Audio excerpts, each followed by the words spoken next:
Hello दोस्तों, welcome in my channel संध्यास कहानी corner. आज मैं आप लोगों को एक बुद्धिमान किसान की बुद्धिमत्ता की कहानी सुनाने जा रही हूँ, जिसने अपने विवेक से अपने समय के राजा को भी निरुत्तर कर दिया था। यह कहानी एक यज्ञदत्त नाम के किसान की है, जो एक गांव में अपनी पत्नी के साथ रहा करता था। वह किसान अपने खेतों में काम करके उससे अर्जित धन से अपने परिवार का भरण पोषण किया करता था। उसकी आर्थिक स्थिति सामान्य थी। वह किसी तरह अपने परिवार की देखभाल करके अपने दिन गुजारा करता था। लेकिन कहते हैं ना कि समय सबका करवट एक न एक दिन लेता ही है। शायद उसका समय भी परिवर्तित होने वाला था। एक दिन की बात है, यज्ञदत्त अपनी पत्नी से बात करता है कि हमें अपनी आजीविका का दूसरा साधन की भी व्यवस्था करनी चाहिए और इसीलिए मुझे दूसरे राज्य जाना पड़ेगा। उसकी पत्नी ने कहा, ठीक है प्रिय, जाओ। वह अपना फावड़ा लेकर और 2 रोटी अपने खाने के लिए बांधकर निकल पड़ा। जहाँ वह जाते जाते एक जंगल में पहुँच गया। दोपहर हो चुका था, उसे भूख लग रही थी, अतः वह उस एक पेड़ के नीचे विश्राम करने लगा और वहीं पर रोटी निकाली और वह खाने लगा। खाते खाते अचानक उसे थकान भी फील होने लगी, अतः उसने सोचा थोड़ी देर आराम कर लूँ, उसके बाद फिर मैं आगे बढ़ूँगा। उसे इतनी गहरी नींद लग गई कि रात हो गई। जब वह उठा देखा तो उसके चारों ओर रात का गहराई पसर चुकी थी। वह थोड़ा हड़बड़ा गया और सोचने लगा, यह क्या, अब तो रात हो गई है। फिर भी हिम्मत करके उठा और चलने को हुआ। उसे महसूस हुआ कि जंगल में कुछ रोशनी हो रही है। वह परेशान हो गया कि इतनी रात में जंगल में यह रोशनी क्यों हो रही है भाई। उसी रोशनी की वजह से वह आगे आगे बढ़ रहा था। जैसे जैसे वह आगे बढ़ता जा रहा था, रोशनी और नज़दीक आती जा रही थी। अचानक चलते चलते उसे एक पेड़ चमकता हुआ दिखाई पड़ा। उस पेड़ की चमक से उसकी आंखें चौंधिया रही थी। वह कुछ समझ पाता इससे पहले ही उसने महसूस किया कि वह पेड़ और भी तेजी से चमकने लगा। यह देखकर वह आगे बढ़ा और ज्यों ही उसने चमकने वाले स्थान पर अपने हाथ को रखा, अचानक एक धड़ाम की आवाज़ हुई और उस पेड़ में एक बड़ा सा छिद्र बन गया। यह क्या? जैसे ही किसान ने उस छिद्र में देखा, उसकी आंखें चौंधी आ गई। वहाँ पर बक्से में रत्न जवाहरात और सोने के सिक्के पड़े थे। यह देखकर उसके चेहरे पर खुशियाँ चमकने लगी। उसे पेड़ में गड़ा हुआ खजाना मिल गया था, जिसे देख वह काफ़ी खुश हुआ और मन ही मन सोचने लगा, अब मेरे दिन अच्छे आने वाले हैं और मेरी सभी समस्याओं का हल होने वाला है। वह मन में कई तरह के सपने संजोने लगा। इस खजाने से मैं एक सुंदर सा घर बनाऊंगा, अपने बच्चों को अच्छी शिक्षा दिलाऊंगा और क्या बचा हुआ जो धन रहेगा उससे अपने बुढ़ापे को भी संवार लूँगा। परंतु अचानक ही वह उदास हो गया। जानते हैं दोस्तों, वह अचानक उदास क्यों हो गया? क्योंकि वह अपने गांव में एक कहावत सुन रखा था कि औरत के पेट में कभी कोई राज छिप नहीं सकता है। वह किसान खजाना पाकर खुश तो बहुत हुआ, परंतु उसे इस बात की भी चिंता सताने लगी, कहीं यह खजाना घर लेकर मैं जाता हूँ और अगर मेरी पत्नी को बताता हूँ, मेरी पत्नी ये अपने तक ये बात सीमित न रखकर अपनी सहेलियों के बीच बता दी और अगर यह जानकारी राजा के पास किसी तरह से पहुंच गया और यह सारा खजाना राजा के द्वारा जब्त कर लिया जाएगा, तो फिर मेरी स्थिति जस की तस बन जाएगी। यह बात उसका किसान को काफ़ी परेशान करने लगा। इस परिस्थिति में किसान ने सारा खजाना को उसी पेड़ में छोड़ दिया और निराश मन से अपने घर को वापस लौट आया। रात्रि में वह किसान इसी बात को लेकर सोचते रहा कि आखिर इसका उपाय क्या है। वह किसान हमेशा इसी चिंता में डूबा रहता कि कोई तो इसका रास्ता होगा जिससे मैं सारा खजाना अपने घर में ले आऊं, और अगर मेरी पत्नी इस बात को अपने सहेलियों के बीच बता भी दे तो यह बात राजा तक पहुंच भी जाए तो भी मैं अपने इस खजाने को अपने सूझबूझ से राजा के द्वारा जब्त होने से बचा सकूं। उस किसान की पत्नी इस बात को गौर कर रही थी कि उसकी पति कुछ चिंतित सा रहता है। वह इस कारण भी अपने पति से जानना चाहती थी। वह किसान कुछ और बहाने बनाने लगा और उसे टाल दिया करता था, परंतु वह चिंतित रहने का सही कारण अपनी पत्नी को बताने से बचता रहा। लेकिन कहते हैं ना दोस्तों कि कोई भी समस्या इंसान से बड़ा नहीं होता और हर व्यक्ति अपने समस्या का समाधान ढूंढ ही लेता है।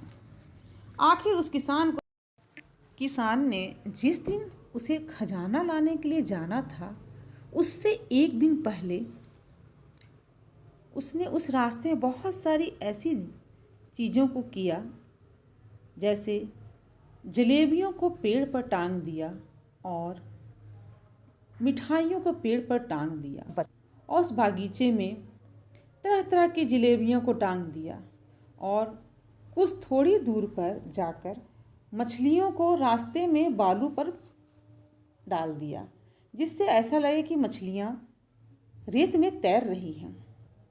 यह सब करने के बाद वह घर आ गया और ऐसा वह अपनी पत्नी को दिग्भ्रमित करने के लिए किया था। यह सारी चीज़ें करने के बाद वह खुशी खुशी अपने घर आया और अपनी पत्नी को बोला, जानती हो, मुझे आज जंगल में खजाना मिला है। उसे आज रात को मैं तुम्हारे साथ जाकर सारी खजाना अपने घर में ले आऊँगा, जिससे हमारी आर्थिक स्थिति ठीक हो जाएगी। यह सुन उसकी पत्नी काफ़ी खुश हुई और किसान के कहे अनुसार रात को जंगल जाने की तैयारी करने लगी। रात्रि में वह किसान अपने पत्नी को साथ लेकर जंगल की ओर निकल पड़ा। जब थोड़ी दूर पहुंचा तो पत्नी ने रास्ते में जो पेड़ देखे उसमें जलेबियां थीं और मिठाइयाँ देखी तो उसे बहुत आश्चर्य हुआ। उसने पूछा, ये कैसी जगह है जहाँ जलेबियाँ पेड़ पर उग रही हैं और मिठाइयाँ पेड़ पर उग रही हैं? जलेबियाँ तो हम हलवाई के यहाँ से लाते हैं, जलेबियाँ तो हलवाई बनाता है, पर यहाँ यह कैसे? किसान ने बोला, चलो ये ऐसी ही जगह है। ऐसा कर फिर आगे बढ़े। आगे बढ़ने के साथ ही फिर थोड़ी दूर पर किसान की पत्नी ने देखा कि रोड पर ज़मीन में बालू पर मछलियां हैं। वह देखकर बहुत चक्की रह गई। उसने बोली, मछलियां तो पानी में तैरती हैं, वो नदी और तालाब में रहती हैं, ये ज़मीन पर कैसे? उसके पति ने बोला, अरे यह जगह ही अजीब है, तभी तो यहाँ खजाना छुपा हुआ था, वरना कोई भी आकर न ले जाता।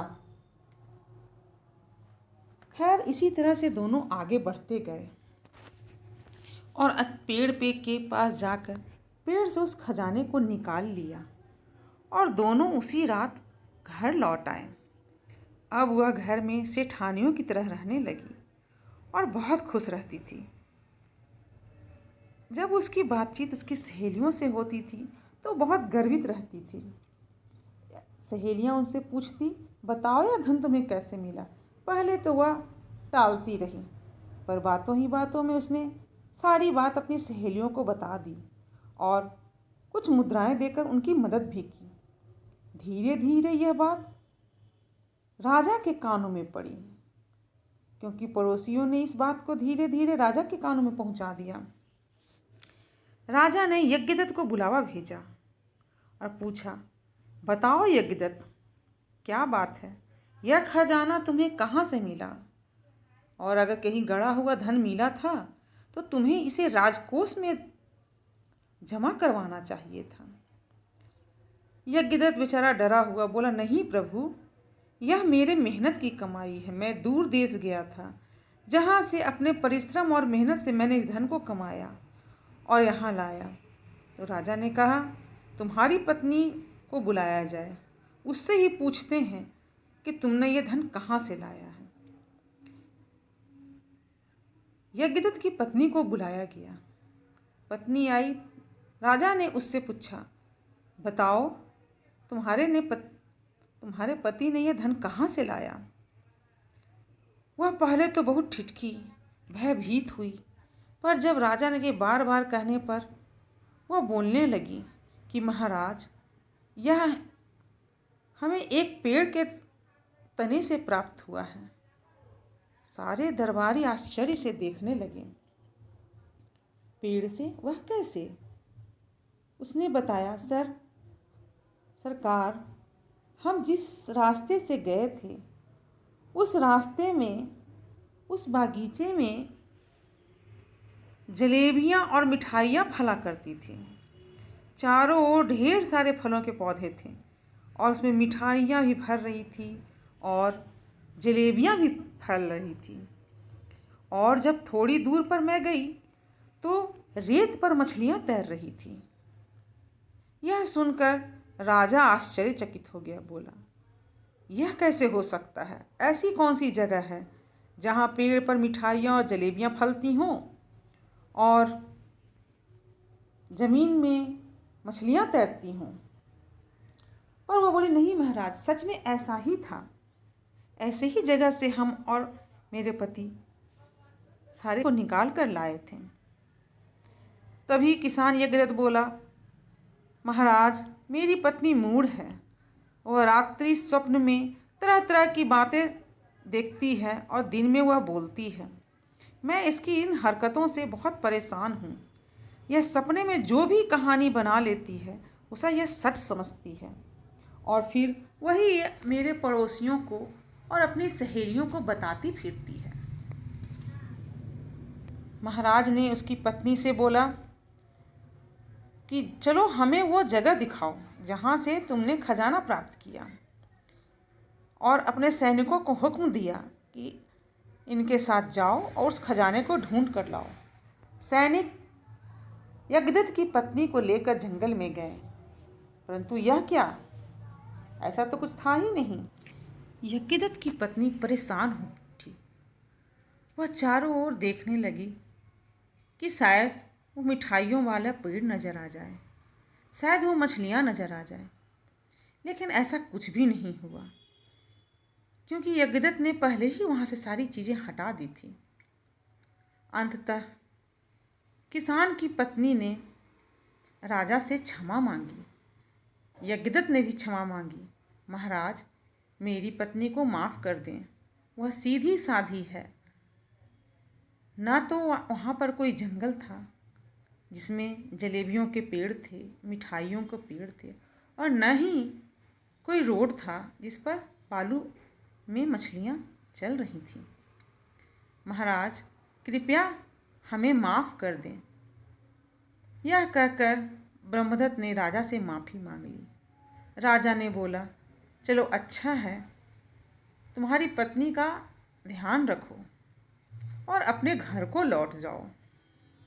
इस प्रकार यज्ञदत्त ने अपनी चतुराई से अपने खजाने को बचा लिया और दोनों अच्छे से खुशीपूर्वक अपने जीवन में मस्त रहने लगे। दोस्तों, अगर आपको मेरी ये कहानी पसंद आई हो तो कृपया मेरे चैनल को लाइक, शेयर और सब्सक्राइब करें और मुझे कमेंट करके ये बताएं कि अगर आप किसान की पत्नी की जगह पे होते तो क्या करते। तो धन्यवाद दोस्तों, मेरी अच्छी कहानी को सुनने के लिए और मुझे अपना कीमती वक्त देने के लिए। कमेंट करके बताएं कहानी आपको कैसी लगी। धन्यवाद दोस्तों।